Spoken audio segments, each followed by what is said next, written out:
பிரைசலாட். என் பேர் சந்தான்ராஜ். நான் போரூர்லேருந்து வரேன்.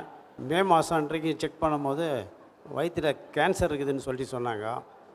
மறுபடியும் இன்னொரு ட்ரிப்பு டாக்டர் செக் பண்ணும்போது கிட்னியில் கல் இருக்குதுன்னு சொன்னாங்க. நான் போன மாதம் வந்து இங்கே ப்ரேயர் பண்ணும்போது பிரதர் வந்து எனக்கு சொன்னார், வயிற்றில் இருக்கிற எந்த வியாதியும் இருக்காது, உனக்கு எல்லாமே குணமாக்குவார் ஆண்டவர் அப்படின்னு சொன்னார். இப்போ நான் எல்லாம் செக் பண்ணேன், எந்த வியாதியும் இல்லை, எனக்கு நல்லா இருக்குது அப்படின்ட்டு சொல்லிட்டு கரங்களை தட்டுவோமா. கர்த்தருடைய நாமத்துக்கு ஸ்தோத்திரம். என்னுடைய பெயர் ஜான்சன் சத்யகுமார். நான் பெங்களூர் பட்டணத்திலிருந்து வருகிறேன். எனக்கு 2 வருடமாக மூச்சு இறைக்கும். 10 அடி கூட என்னால் நடக்க முடியாது. ரொம்ப கஷ்டப்படுவேன். மாடி படி ஏற முடியாது.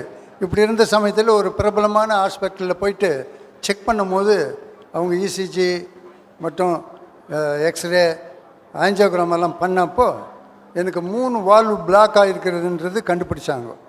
உடனே நாங்கள் அங்கேருந்து சென்னைக்கு வந்து triple-M, Chettinad hospital, CMC, SRM எல்லாத்துலேயும் ட்ரை பண்ணோம் செகண்ட் ஒப்பீனியனுக்காக. அங்கேயும் அப்படி தான் சொன்னாங்க. ஆனால் உடனே ஆப்ரேஷன் பண்ண மாட்டோம், நீங்கள் வந்து க்யூவில் இருக்கிறீங்க, ரிஜிஸ்டர் பண்ணுங்க அப்படின்னு சொன்னாங்க. ஆனால் அன்றைக்கு வந்து 3 அக்டோபர் 3ஆம் தேதி அக்டோபர் விண்ணப்பத்தை கேட்பவரே அந்த ப்ரோக்ராம் போய் கொண்டிருந்தது. என்னுடைய மனைவி வந்து உடனே ஜப குறிப்புக்கு சொன்னாங்க. பிரதர் உடனே ஜெய்சிலி ஜான்சன் அவர்கள் தன்னுடைய கணவனுக்காக ஜபிக்க சொல்லியிருக்காங்க. ஆண்டவர் தாமே இறங்கி வந்து அற்புதமாக அந்த அறுவை சிகிச்சை செய்வார்.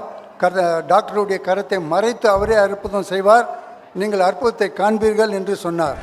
ஆண்டவரே, என் பிள்ளைகளுக்கு அந்த ஆப்ரேஷன் தியேட்டரில் ஆண்டவர் நேரடியாக இறங்கி வந்து டாக்டருடைய கரத்தை மறைத்து நீரே ஒரு அற்புதத்தை செய்வீராக. பழைய இருதயத்தை எடுத்து போட்ட நவமான புதிய இருதயத்தை பொருத்துவேன் என்று சொன்ன வசனத்தின்படி ஆண்டவர் அவருக்கு ஒரு புதிய இருதயத்தை பொருத்தி அதிசயத்தை விளங்க பண்ணுகிறதற்காய் ஸ்தோத்திரம். அதே போல் என்னுடைய ஆப்ரேஷன் நல்ல முறையிலே நடந்தது. எனக்கு இன்று வரையிலும் மூச்சையும் இறைக்கிறது கிடையாது, எதுவும் கிடையாது. நான் வந்து நல்லா இருக்கிறேன். கர்த்தருக்கு ஸ்தோத்திரம். என்னுடைய குமாரன் வேலை இல்லாமல் கஷ்டப்பட்டிருந்தான். 4 மாதத்துக்கு முன்பாக அன்பரின் பாதத்தில் வந்து பிரதரிடம் சொல்லி ஜெபிக்க சொன்னோம். அவர் ஜெபித்தார். அடுத்த நாளே அவனுக்கு ஒரு வேலை கிடைத்தது. ஆகவே கர்த்தர் பெரிய அற்புதத்தை எங்களுக்கு செய்திருக்கிறார்.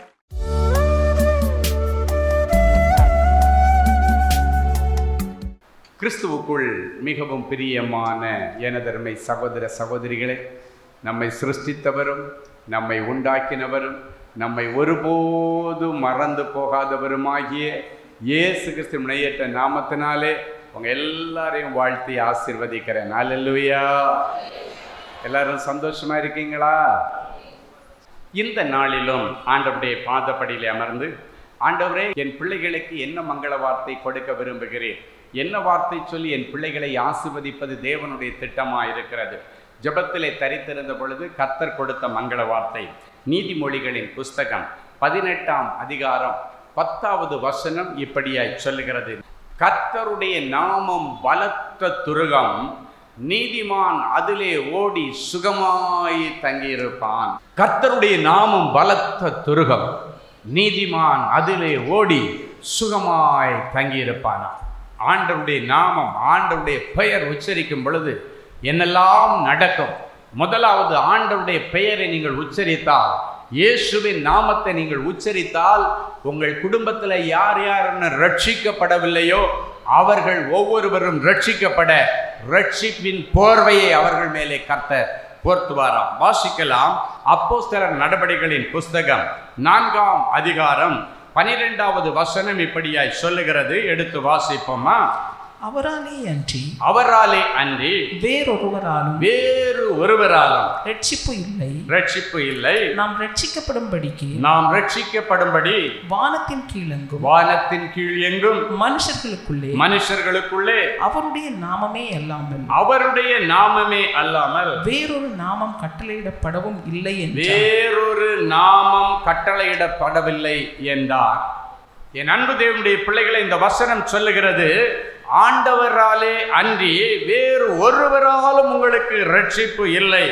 அவருடைய நாமமே அல்லாமல் வேறொரு நாமம் உங்களுக்கு கட்டளையிடப்படவில்லை. இயேசு இந்த உலகத்தை ரட்சிக்க வந்த இரட்சகர், மீட்பர்.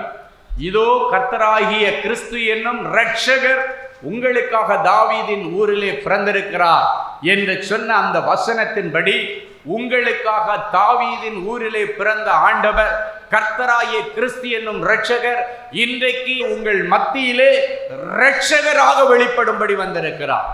உங்கள் குடும்பத்திலே இரட்சகராக வெளிப்படும்படி வந்திருக்கிறார்.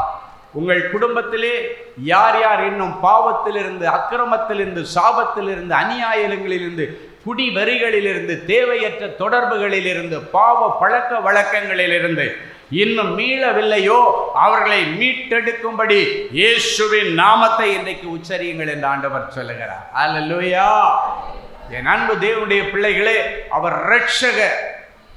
அவர் நம்மை இந்த பூமியிலே பாவத்திலிருந்து மீட்டெடுக்க வந்த, பரிகார பொருளாக சிலுவையிலே ஜீவனை கொடுக்க வந்த நம்முடைய இரட்சகர் தான் ஆண்டவராகிய இயேசு கிறிஸ்து. அப்படி இயேசு என்கிற பெயர் இரட்சகரே என்று நீங்கள் அழைப்பதற்கு அடையாளமாய் இன்றைக்கு உங்களுக்கு கொடுக்கப்பட்டிருக்கிறது. உங்கள் வீட்டில் யார் என்ன ரட்சிக்கப்படலை, யார் இன்னும் பாவத்திலிருந்து மீண்டு வெளியே வரல, பாவம் என்று தெரிந்தும் அதை தொடர்ந்து செய்து கொண்டிருக்கிறார்கள், அவர்களை இன்றைக்கு ஆண்டவருடைய கரத்தில் ஒப்பு கொடுத்து அவர் மேல் நம்பிக்கையாயிருங்கள். அவரே காரியங்களை வாய்க்க செய்வார். சில நேரங்களில் இந்த பாவம் என்கிற சில பழக்கத்தில் பிள்ளைகள் விழுந்து விட்டால் அவர்களுக்கு மனசாட்சி சொல்லும், நீ தப்பு பண்றேன்னு. ஆனால் அதையும் மீறி அவர்களுக்குள் இருந்து ஒரு அசுத்த ஆவி, ஒரு அசுத்த இச்சையின் ஆவி, இல்லாவிட்டால் ஒரு அசுத்தமான ஏதோ ஒரு குடி வெறியின் ஆவி அவர்களுக்குள் இருந்து அவங்கள தன்னுடைய கண்ட்ரோல்ல, கட்டுப்பாட்டுக்குள்ள வச்சு இவங்களே நினைச்சா கூட வெளியே வர முடியாத அளவுக்கு, நீ என்னடா பெருசா தப்பு பண்ணிட்ட, யாரும் பண்ணாததான் நீ பண்ணுன என்று சொல்லி அவன் சைட்ல உள்ள பாவத்தை அவனுக்கு நியாயப்படுத்தி காண்பிக்கிற ஒரு ஆவி அவர்களுக்குள்ளே இருக்கிறது. என் அன்பு தேவனுடைய பிள்ளைகளை, அப்படிப்பட்ட ஆவிகளை எல்லாம் கர்த்தர் இன்றைக்கு வெளியேற்றும்படி விரும்புகிறார். அப்படிப்பட்ட பிள்ளைகளை இன்றைக்கு கர்த்தரிடத்தில் ஒப்புவித்து அவர் மேல் நம்பிக்கையாயிருங்கள். அது தேவையில்லாத பாவம், அது தேவையில்லாத பழக்கம், எனக்கு இது தேவையில்லாதது என்று தெரிந்தும் சில நேரங்களிலே அதை அனுபவிக்க துடிக்கும் பொழுது நாம் பாவம் செய்து அதன் நிமித்தம் ஆண்டவரை துக்கப்படுத்துகிறோம். 2000 வருஷங்களுக்கு முன்னால ரோமர் சேவகர்கள் ஒரே நாளிலே இயேசுவை அடித்து அவருக்கு கொலை செய்யும்படிக்கு முற்பட்டார்கள். அவருடைய தாடியை பிடித்து இழுத்தார்கள், அவதூறாக பேசினார்கள், வாரினால் அடிக்கப்பட்டார், நிந்திக்கப்பட்டார், மூஞ்சில காரை துப்பப்பட்டார். இவ்வளவு காரியங்களை 2000 வருஷங்களுக்கு முன்பாக ஒரே நாளிலே அவர்கள் செய்தார்கள். ஆனால் அதை டிவியில் அந்த சிலுவை காட்சிகளை பார்க்கும் பொழுது ஐயோ இயேசுவை இப்படி பண்ணிட்டாங்களேன்னு பதறுகிற நீங்கள் எத்தனை முறை இயேசுவை மறுதலிக்கிறீர்கள், எத்தனையோ முறை இயேசுவை அவருடைய கன்னத்திலே அறைகிறீர்கள், அவருடைய இருதயத்தை துக்கப்படுத்துகிறீர்கள், சிந்தனையிலே தேவையில்லாத பாவங்களை செய்கிறத நிமித்தம் எத்தனை நாள் அவருடைய சிரசிலே முக்கிரீடத்தை நீங்கள் சூட்டுகிறீர்கள். எத்தனை பேர் இதை யோசித்து பார்க்கிறீர்கள்? அந்த இயேசுடைய சுயசரிதையை நீங்கள் டிவியில் பார்க்கும் பொழுது, அவர் சிலுவை இழுத்து கொண்டு போகும் பொழுது ரோம சேவர்கள் கட்டி வைத்து அடிக்கும் பொழுது ஐயோ இப்படி பண்றாங்களே நீங்கள் துடிக்கிறீங்க. ஆனால் நீங்க செய்கிறது நிமித்தம் ஆண்டவர் எவ்வளவு துடிக்கிறார் என்பதை இன்றைக்கு வரைக்கும் நீங்கள் உணரவில்லை. இன்றைக்கு தயவு செய்து இந்த காரியத்தில் மனம் திரும்புங்கள். இன்றைக்கு எந்த பாவத்தை உன்னால விட முடியவில்லை? ஒருவேளை குடிப்பழக்கம் உன்னால விட முடியலைன்னு கண்ணீரோட இருக்கிறியா? இயேசுவிடத்தில் உதவி கேளுங்க. ஆண்டவரே, சாயங்காலம் ஆனா வேண்டான்னு நினைச்சாலும் என்னை அறியாமலே என் கால்கள் அந்த கடைகளை நோக்கி ஓடுகிறது. என்னுடைய நண்பனுடைய போனை பார்த்த உடனே இதுக்கு தான் கூப்பிடுறான், ஓடி போன போல எனக்கு தோணுகிறது.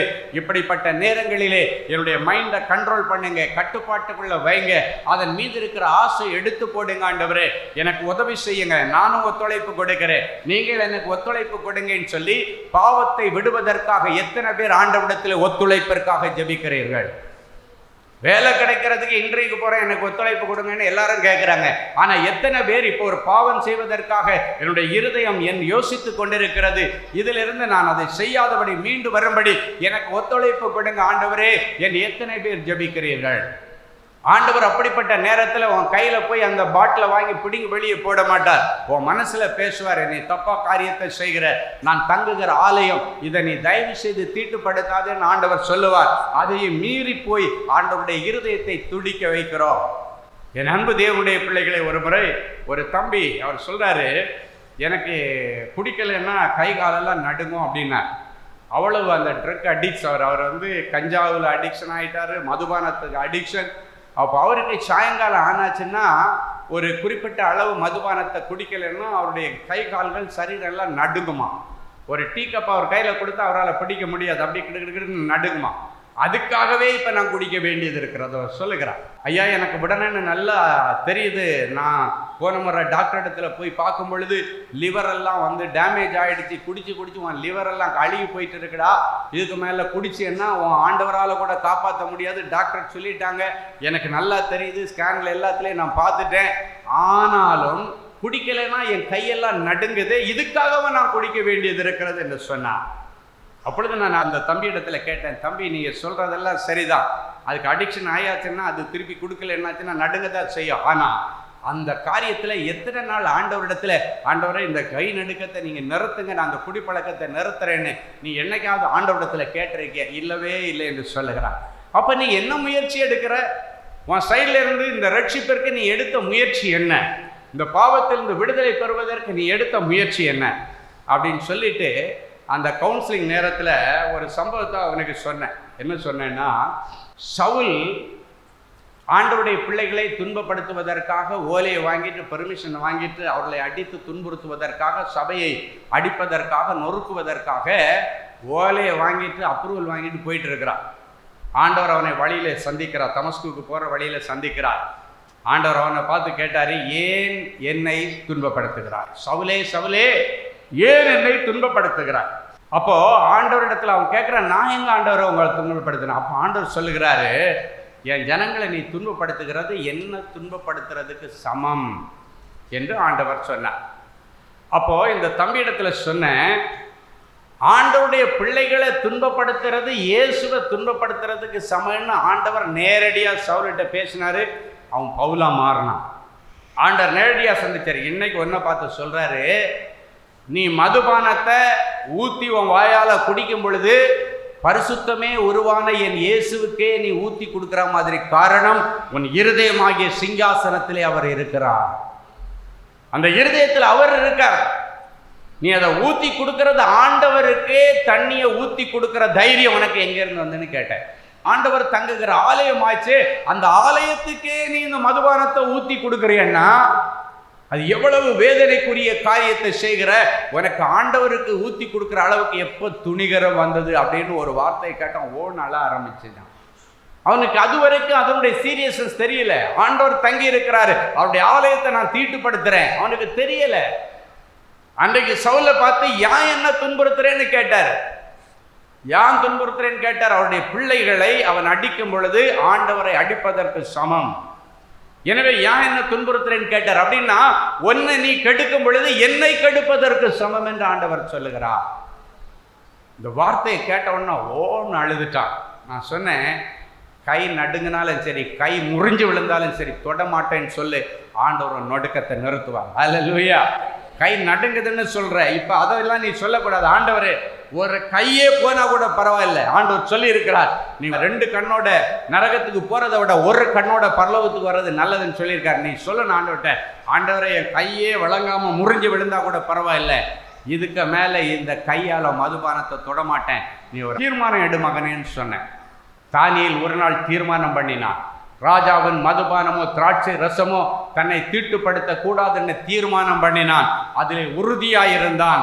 அதன் நிமித்தம் தான் அவன் ராஜாவின் கொலுமண்டபத்திலே வைக்கப்பட்டான். நான் சொன்னேன், இன்னைக்கு நீ தீர்மானம் எடு, அதில் உறுதியாயிரு. ஆண்டவர்கிட்ட கேள, ஆண்டவரே நான் என் சைடில் இருந்து கோஆபரேட் பண்ணுகிறேன், நீ எனக்கு உதவி செய்யுங்கன்னு சொல்லு, ஆண்டவர் உனக்கு உதவி செய்வார். ஹல்லேலூயா. சொல்லிட்டு அவனுடைய வலது கையை அப்படியே பிடிச்சு நான் சொன்னேன், நீர் சொல்ல ஆகும் கட்டளையிட நிற்கும் என்று சொன்னேன். இதுக்கு மேலே இந்த கை நிற்கணும், நடுங்க கூடாது.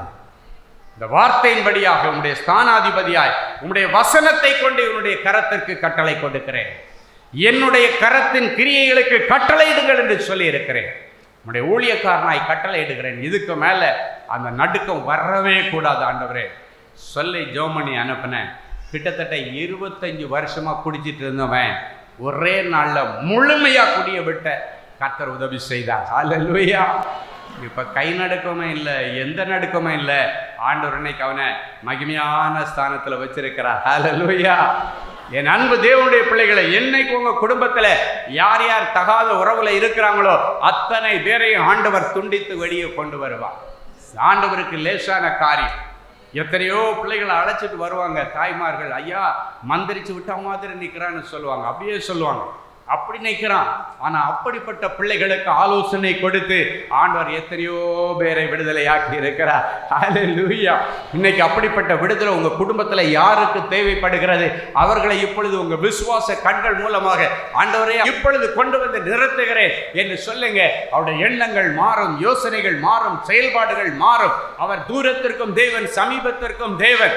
இப்ப அவங்க இருக்கிற இடத்துல ஆண்டவர் ஒரு அற்புதத்தை செய்வார். ஹல்லேலூயா.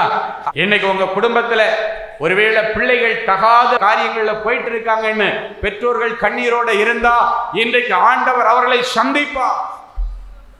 வாலிப பிள்ளைகளை பார்த்தும் ஆண்டவர் அதான் பேசுறார்.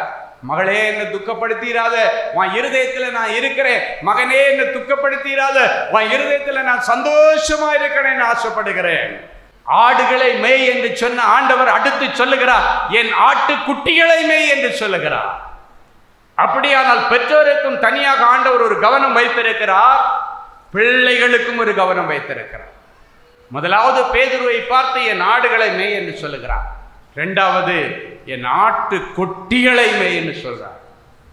இன்னொரு வசனத்துல பார்க்கும் பொழுது கழுதையின் மேலும் கழுதை குட்டியாகிய மரியின் மேலும், மரின்னா குட்டி கழுதைன்னு அர்த்தம், குழந்தை கழுதைன்னு அர்த்தம், ஏறி பவனி வருகிறார். அவர் ஏறி பவனி வருகிற நீ அவருடைய மகிமை உன்னை விட்டு எடுக்காதபடி ரொம்ப ஜாக்கிரதையா இருக்கணும்னு ஆண்டவர் சொல்லுகிறார். ஹல்லேலூயா. என் அன்பு தேவனுடைய பிள்ளைகளே, இன்றைக்கு உன்னுடைய இருதயமாகிய சிங்காசனத்தை என் ஆண்டவருக்கு திறந்து கொடு. அது எவ்வளவு அலங்கோலம் உள்ளதாய் இருந்தாலும் இயேசு இப்பொழுது அழகுள்ளதாய் மாற்றி உன் ஆசீர்வதிக்க விரும்புகிறார். ஹல்லேலூயா. இன்னைக்கு பிறகு தேவ தூதர்கள் ஒன்னை பார்த்து கேட்கணும், அழகா நிற்கிற இந்த மகன் யார், அழகாய் நிற்கிற இந்த மகள் யாருன்னு கேட்கும் பொழுது என் ஆண்டவர் தேவ தூதர்களுக்கு முன்னால சொல்லுவாரு, அழகாய் இருக்கிற என் அன்பு பிள்ளை, ஆட்டுக்குட்டியாண்டே இரத்தத்தாலே அங்கிகளை தோய்த்து வெளுத்த என்னால் வளர்க்கப்படுகிற பிள்ளைன்னு ஆண்டவர் மார்தட்டி சொல்லக்கூடிய விதத்திலே நீ அழகுள்ளவளாயிருக்க வேண்டும். ஒரு ஆவிக்குரிய அழகு. ஹல்லேலூயா. கர்த்தருடைய நாமம் பலத்த துருகம், நீதிமான் அதிலே ஓடி சுகமாய் ஒளிந்து பத்திரமாய் தங்கியிருப்பான். ஆண்டவரே, இயேசு என்கிற வேளைக்குள்ளே பலத்த துருகத்துக்குள்ளே ஓடி சுகமாய் தங்கியிருக்கட்டும். என் இயேசு 2 கரங்களை விரித்தவராக என் பிள்ளைகளுக்கு முன்பாக நீர் வந்து நின்று கொண்டிருக்கிறீர். அந்த 2 கரங்களுக்கு கீழே அப்படியே செட்டைகளுக்கு கீழே, கோழியுடைய செட்டைக்கு கீழே குஞ்சுகள் நிற்கிறது போல என் பிள்ளைகள் குடும்பம் குடும்பமாக 2 கரங்களுக்குள்ளே வந்து நிற்கிறார்கள். இவர்களை கட்டி தழுவி முத்தமிட்டு இவர்களை ஆசீர்வதியும். பிள்ளைகளை என்னிடத்துல கொண்டு வாங்க, தடை பண்ண வேண்டான்னு சொல்லி அனைத்து ஆசீர்வதித்த ஆண்டவர் இவர்கள் ஒவ்வொருவருடைய குடும்பத்தையும், பிள்ளைகளையும், பேர பிள்ளைகளையும், மருமக்களையும் உம்முடைய செட்டைகள்ல 2 கரங்களுக்கு அருகாமையில கொண்டு வந்து அனைத்து அவர்களை ஆசீர்வதிக்கிறதற்காக உமக்கு நன்றி. பிரியமானவனே, பிரியமானவளே, உன் ஆத்துமா வாழ்வது போல நீ எல்லாவற்றிலும் வாழ்ந்து சுகமாயிரு. கேட்டின் அழிவுகளுக்கு நீங்களாக்கி, ஆபத்துகளுக்கும் விபத்துகளுக்கும் கொள்ளை நோய்களுக்கும் நீங்களாக்கி என் பிள்ளைகளை நீர் பொதிந்து காத்து கொண்டதற்காக என் பிள்ளைகளுடைய சரீரத்தில் உள்ள எல்லா கேன்சர் கட்டிகள், எல்லா நீர்க்கட்டிகள், எல்லா விதமான ஃபைப்ராய்டு கட்டிகள், எல்லா விதமான சாக்லேட் கட்டிகள் இயேசுவின் நாமத்தினாலே பிடுங்கி போடப்படுவதாக. தைராய்டு கட்டிகளை பிடுங்கி போடுவீராக. டிபி கட்டிகளை பிடுங்கி போடுவீராக. பிரெயின் டியூமர்ஸை பிடுங்கி போடுவீராக. இயேசுவின் நாமத்தினால் அற்புத விடுதலை கிடைக்கட்டும். எல்லா அடைக்கப்பட்ட அந்த இருதயத்தின் வால்வுகளை திறந்து விடுவீராக. இருதயத்துல வால்வுகளை திறக்கிறது மட்டுமல்ல, பிரெயின்ல அடைக்கிற நிலைமையில இருக்கிற, அப்படியே பிளாக் ஆகிற நிலைமையில இருக்கிற எல்லா இரத்த நாளங்களை திறந்து விடுவீராக.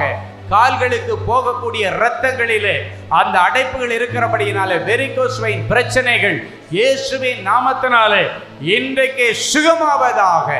எந்த இரத்த நாளங்களிலும் எந்த அடைப்புகளும் இருக்கக்கூடாது. ஃப்ரீ ஃப்ளோ கடந்து போவதாக. இரத்தம் சம்பந்தப்பட்ட வியாதிகள் மறைந்து போகட்டும். இரத்த கொதிப்புகள், இரத்த வெளியேற்றங்கள், தீராத உதிரப்போக்குகள், இரத்த வாந்திகள், இரத்த பேதிகள் இயேசுவின் நாமத்தினாலே இன்றைக்கு நின்று போவதாக. இந்த நிமிஷத்தில் என் பிள்ளைகளுக்கு சுகம் உண்டாகட்டும். சொந்த வீட்டுக்காக காத்திருக்கிற பிள்ளைகளுக்கு சொந்த வீடு வாசல், சொந்த ஃபேக்டரி எல்லாம் கட்டி கொடுத்து என் பிள்ளைகளை கனம் பண்ண இயேசுவின் மூலம் பிதாவே, ஆமென். Genesis Creations Media Academy, certification in media technology.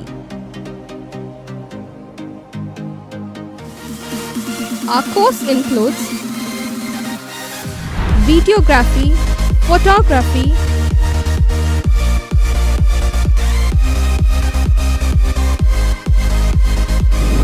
live video mixing,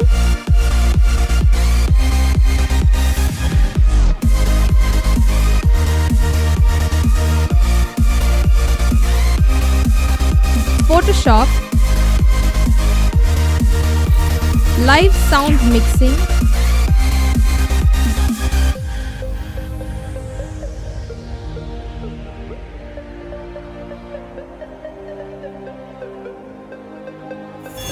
drone cinematography,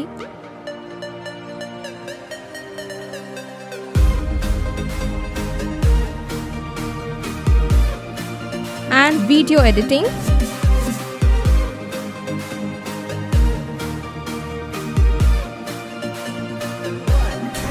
Praise the Lord.